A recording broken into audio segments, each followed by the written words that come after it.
मैं बिल्कुल ठीक हूँ, कुछ नहीं हुआ है मुझे। आप बस मुझे यहाँ से रिहा कर दीजिए। मुझे मौका दीजिए कि मैं अपनी बेगुनाही साबित कर सकूं। विश्वास कीजिए मेरा, मैंने कत्ल नहीं किया है, मैंने अपने प्रमोद को नहीं मारा है। Please help me.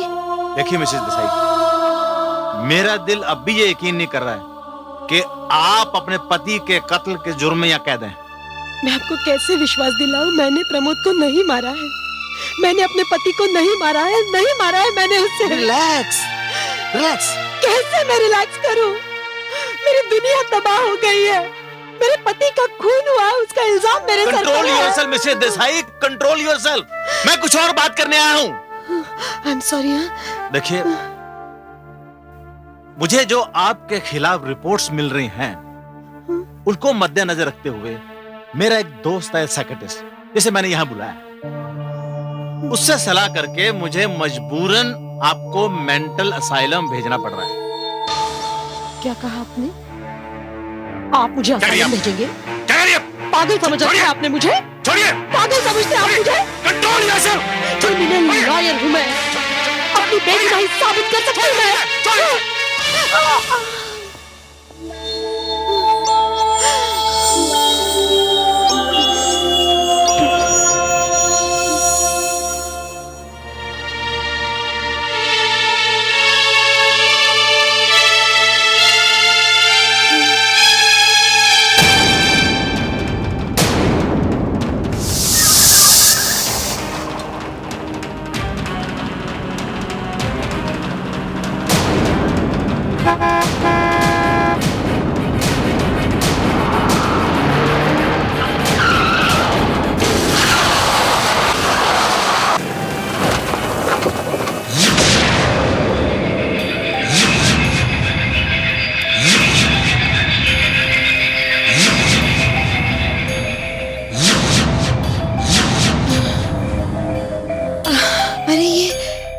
क्या है तुम्हें? पता नहीं गाड़ी वाले भी किस कदर गाड़ी चलाते हैं। कितनी जख्मी हो गई हो तुम। आओ चलो मेरे साथ, मैं तुम्हें डॉक्टर के पास ले चलूं। आओ।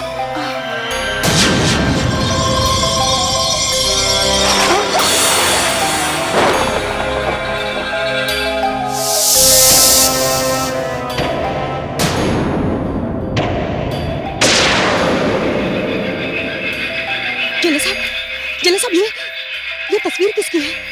क्यों? बताइए नहीं, ये फोटो किसकी है? ये मेरी बेटी संध्या की है। लेकिन आप क्यों पूछ रही हैं? आपकी बेटी की है? जेलर साहब, ये वही लड़की है जो उस दिन मुझे रास्ते पे मिली थी। ये हो ही नहीं सकता। This is impossible। क्यों नहीं हो सकता? मैं सच कह रही हूँ, ये लड़की वही है। मिसेस देसाई, ये मेरी बेटी है जो 2 साल पहले मर चुकी है। नहीं, ये नहीं हो सकता। इसी ने मेरे प्रमोद का खून किया है, इसी ने खून किया है, खूनी है ये। और मैंने अपनी आंखों से उसे 20वें माले से कूदते हुए अपने कदम देखा है। बस, बहुत हो गया, बहुत हो गया मिसेस देसाई। मुझे अब आपके बारे में अपना ओपिनियन चेंज करना पड़ेगा। जेलर साहब, मेरी बात सुनिए, मैं बेगुनाह हूँ। जेलर साहब, मेरी बात सुनिए। जेलर साहब, मैंने खून नहीं किया।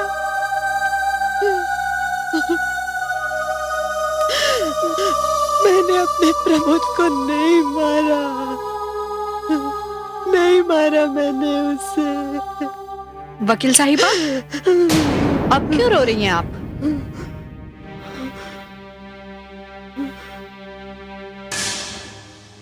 आपने तो मेरी मदद करने से इनकार कर दिया था ना?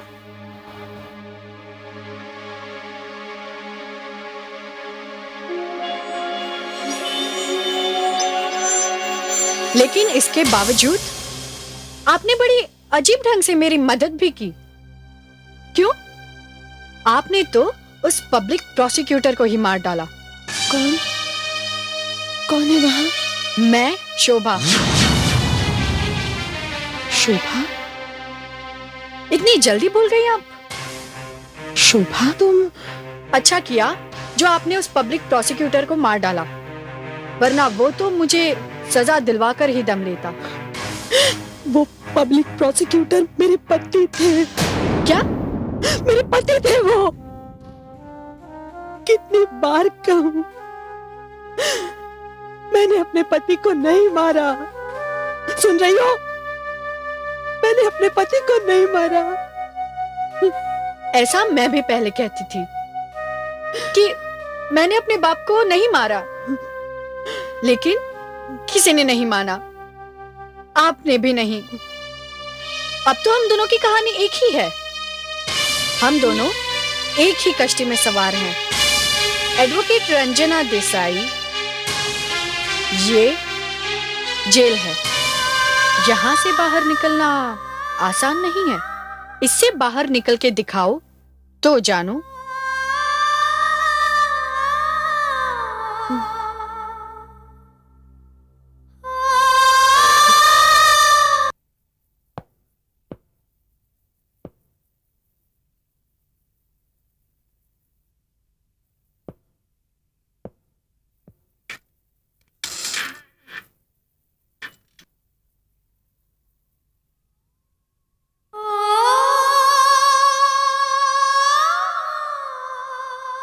कम ऑन पापा, फास्ट पापा, आप कर सकते हो पापा, यू कैन डू इट पापा। अरे बेटा, तुमने तो मुझे दौड़ा दौड़ा के थका दिया। पापा आप इतने से में ही थक गए? अभी तो आपको और तेज दौड़ना है पापा। ये जो इतना बड़ा पेट कर रखा है, इसे कौन कम करेगा? कम ऑन पापा, प्लीज मेरे अच्छे पापा।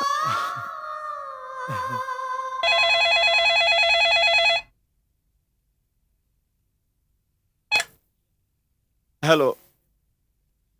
यस सर, मैंने ही आपको फोन किया था। सर, वो एडवोकेट रंजना देसाई के बारे में आपसे बात करनी थी। सर, उसे अब हमारे लिए जेल में रखना इतना खतरनाक हो गया है कि पता नहीं कब किसी कैदी पर या वार्डन पर हमला कर दे। जी हाँ, मेरे विचार में तो उसे खेतवाड़ी मेंटल अस्पताल में भेज देना चाहिए। जितनी जल्दी हो सके उतना बेहतर होगा। Okay sir, thank you very much.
हाँ और मैं यहाँ तुम्हें ये बताने आई हूँ कि मेरे पापा तुम्हें मेंटल असाइलम भेजने की तैयारी कर रहे हैं। संध्या, मुझे एक बात बताओगी? मैंने तुम्हारा क्या बिगाड़ा था? क्यों तुमने मुझे इस तरह बर्बाद कर दिया? हम तो पहले आपस में कभी मिले भी नहीं थे, फिर भी तुमने मेरे पति को मार डाला, मुझे विधवा बनाया। मेरे पति का कत्ल, उसका इल्जाम मेरे ही सर पर डाल दिया।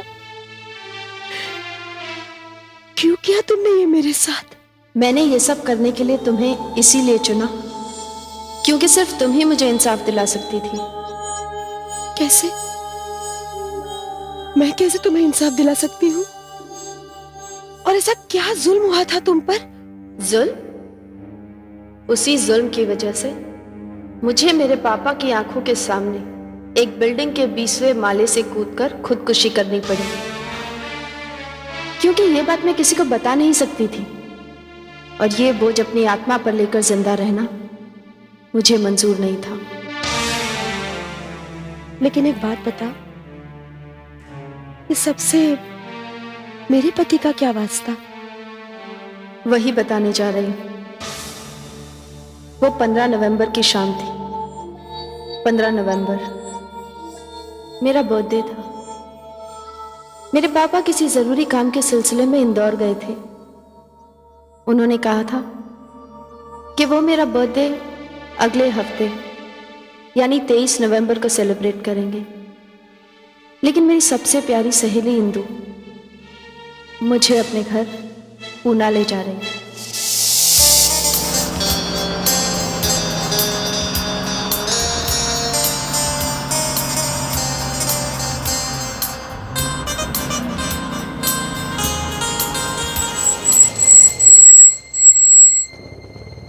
पुल टूटा हुआ है। Oh no. हाँ। दूसरे रास्ते से जाना पड़ेगा।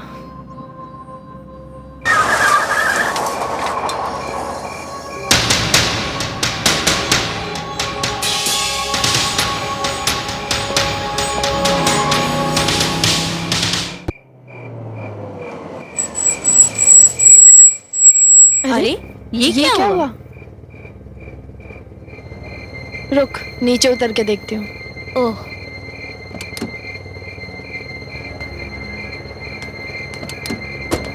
ओह माय गॉड, टायर पंचर हो गया। अब क्या करें? मेरे पास तो जैक भी नहीं है। ओह गॉड। चल एक काम करते हैं, आसपास में गैराज है तो देखते हैं। ओके।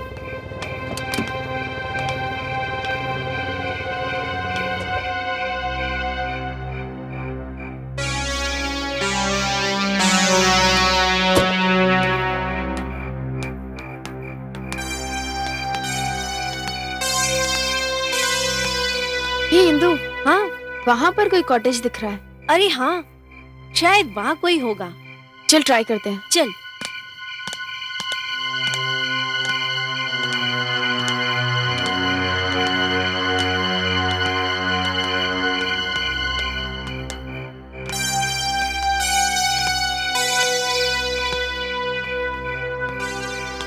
यहाँ पर गाड़ी है, मतलब शायद कॉटेज में कोई है। हाँ, हो सकता है शायद वहां हमें जैक भी मिल जाए। चल देखते हैं। चल।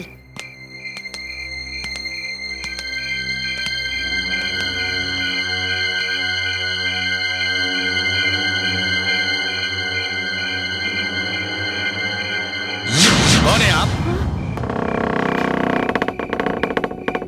हम पूना जा रहे थे, रास्ते में हमारी गाड़ी पंक्चर हो गई। हमें जैक चाहिए। क्या हमें जैक मिल सकता है?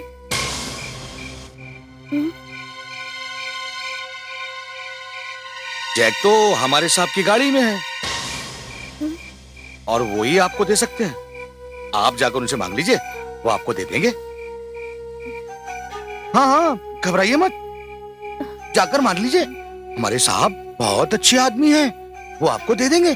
जाइए, बहुत अच्छे आदमी हैं। जाइए जाइए, हाँ हाँ, जाकर मांग लीजिए, जाइए।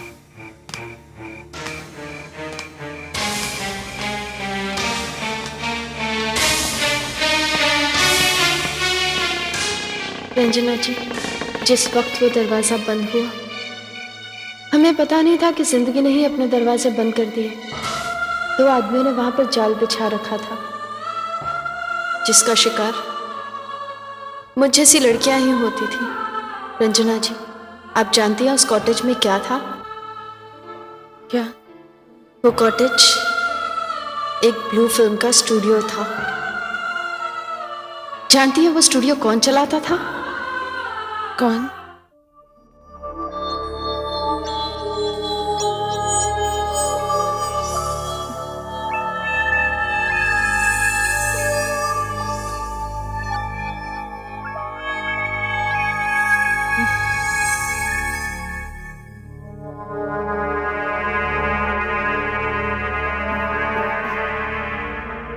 Thank you.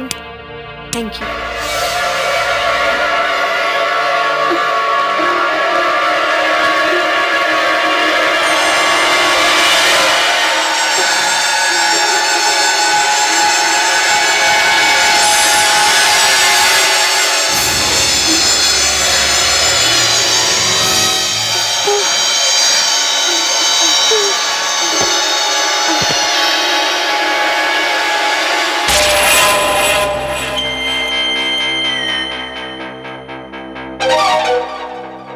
कुलकर्णी।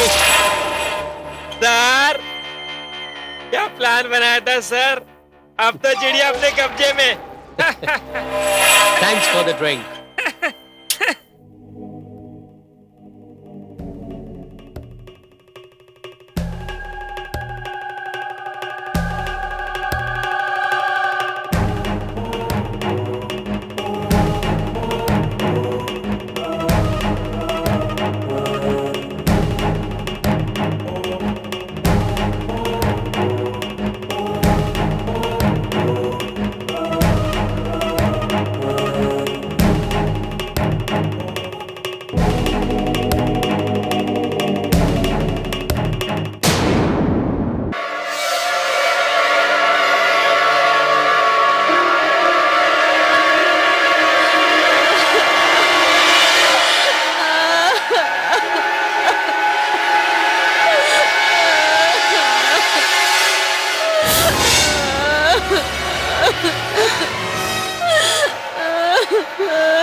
अब रोने से क्या फायदा?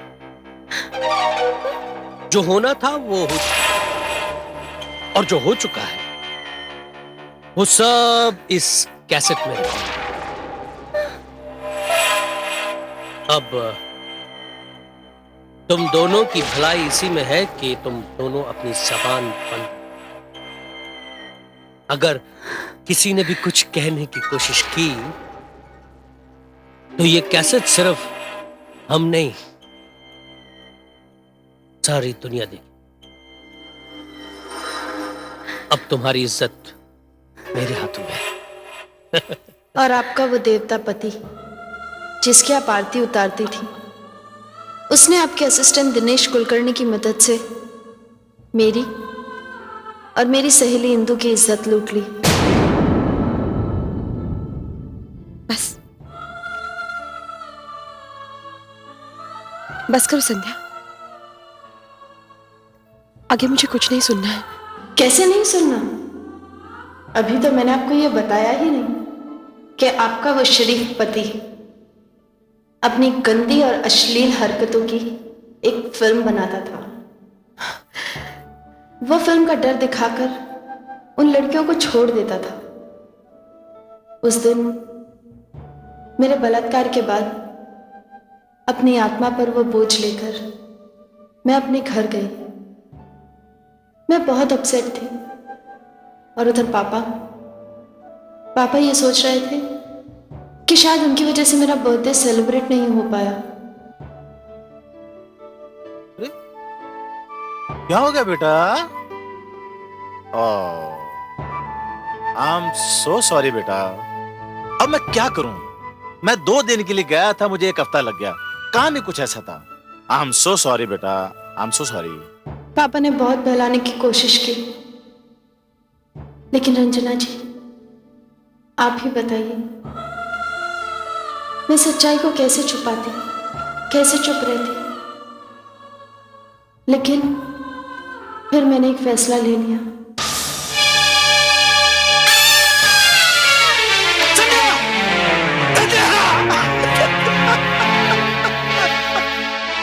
संध्या, मेरी समझ में नहीं आता मैं क्या करूं। मेरे प्रमोद को तो तुमने उसके किए की सजा दे दी, ज्ञानचंद को भी शोभा के हाथों मार दिया। वो उन कमीनों में सबसे ज्यादा एक्टिव था, और उसे मारने से पहले मैंने उसे इस बात का एहसास दिलाना चाहा कि जिन लड़कियों का वो बलात्कार करता था वो सब उसकी बेटियों की तरह थी। और आपका वो पति, उसको तो मैंने आपकी आंखों के सामने आप ही का रूप धारण करके मारा। हाँ, लेकिन जब वो मर रहा था उसे इस बात का एहसास हो चुका था कि आपको उसकी घिनौनी और गंदी हरकतों का पता चल चुका है। एक बात बताओ संध्या, ये सब साबित कैसे हो पाएगा? अभी भी तुमने बताया कि तुम्हारे पिताजी मुझे पागल खाने भेजने की तैयारी कर रहे हैं। और ये सिर्फ तुम जानती हो कि मैं पागल नहीं हूं। लेकिन क्या तुम दुनिया के सामने आके ये साबित कर सकोगी कि इन सब वारदात के पीछे कौन है? ये हुआ कैसे? नहीं, मैं लोगों को नहीं बताऊंगी। आप दुनिया को ये सच्चाई बताएंगे। मैं कैसे बता पाऊंगी? अगर उन लोगों ने मुझे पागल खाने भेज दिया तो वहां से निकल पाना मेरे लिए मुश्किल है। मैं आपको बाहर निकालूंगी, वो भी आज की रात। और आज ही की रात आपके पास वो सारे सबूत होंगे, क्योंकि जब तक मैं इस दुनिया को सच्चाई नहीं बताऊंगी, मेरी आत्मा को मुक्ति मिलना संभव नहीं है। और वैसे भी उन शैतानों के दल का एक मेंबर अभी तक जिंदा है। इससे पहले कि मैं आपको इस जगह से बाहर निकालूं, आप मेरी बात ध्यान से सुनिए।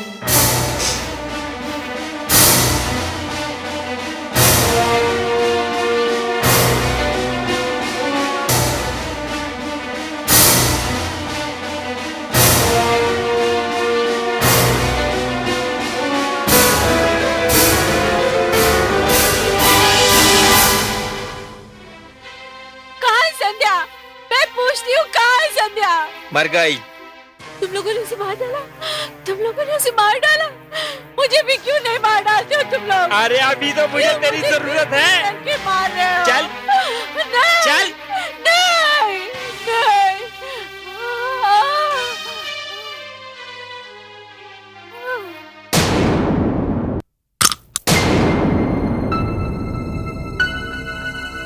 रंजना जी, जल्दी उठिए। पागल खाने के डॉक्टर के साथ जेलर यहीं आ रहे हैं।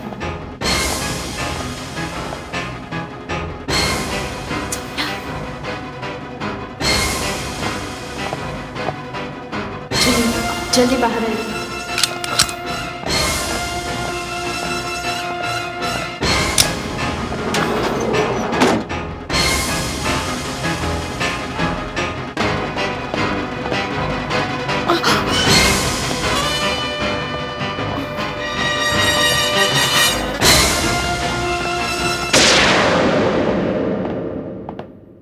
आइए डॉक्टर। अरे आ गई है। आए। वार्डन! जल्दी आओ! कहाँ मर गए तुम सब लोग? क्या देखते तुम लोग? क्या ड्यूटी करती हो? सोती रहती हो हमेशा तुम लोग?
पानी, पानी,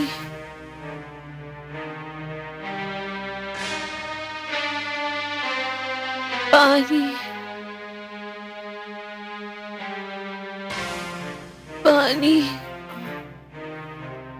पानी, सुनिए, पानी, पानी, पानी।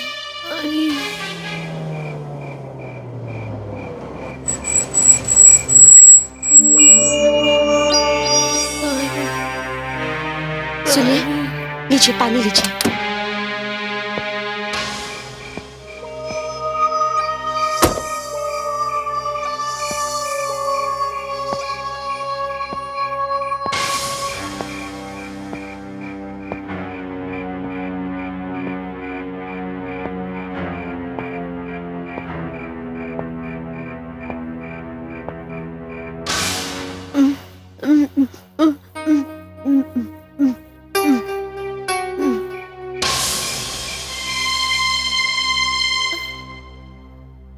आप अच्छा हुआ आप आ गए।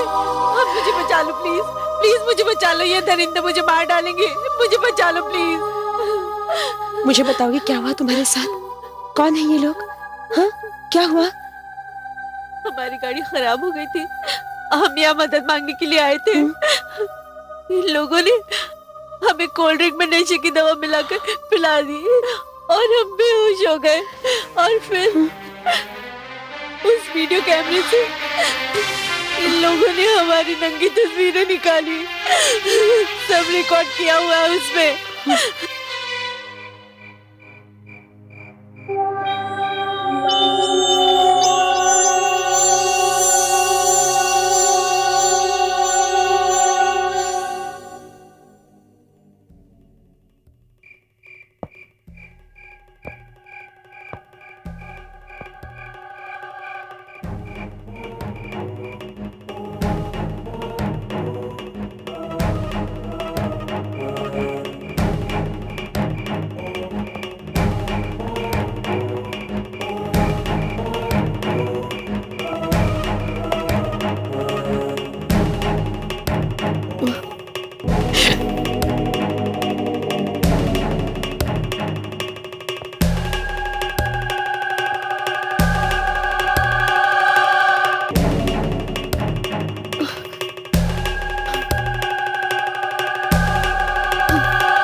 मैडम आप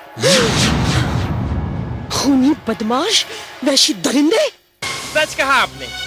वैसे आपने यहाँ के बहुत गलती की। आज तक मैंने अपने हाथों से किसी को नहीं मारा। तुमने तो उससे भी गिरवी हरकत की है। मासूम लड़कियों को खुदकुशी करने पे मजबूर किया है तुमने। सच कहा आपने, पर मैं अब आपको भी नहीं छोड़ूंगा।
अंजरा,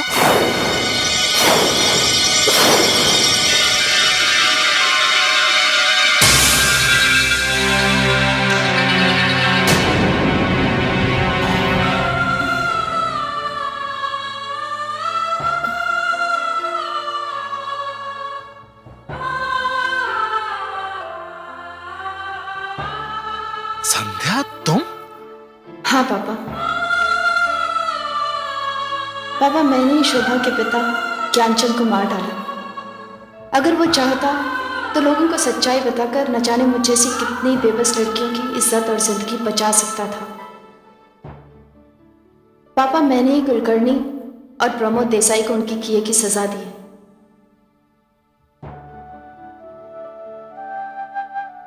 पापा, मैं आपसे सिर्फ यही कहना चाहती हूँ कि शोभा और रंजना जी बेकसूर हैं। अब मेरा काम पूरा हुआ पापा, अब मेरी आत्मा को मुक्ति मिलेगी। मैं जा रही हूँ पापा।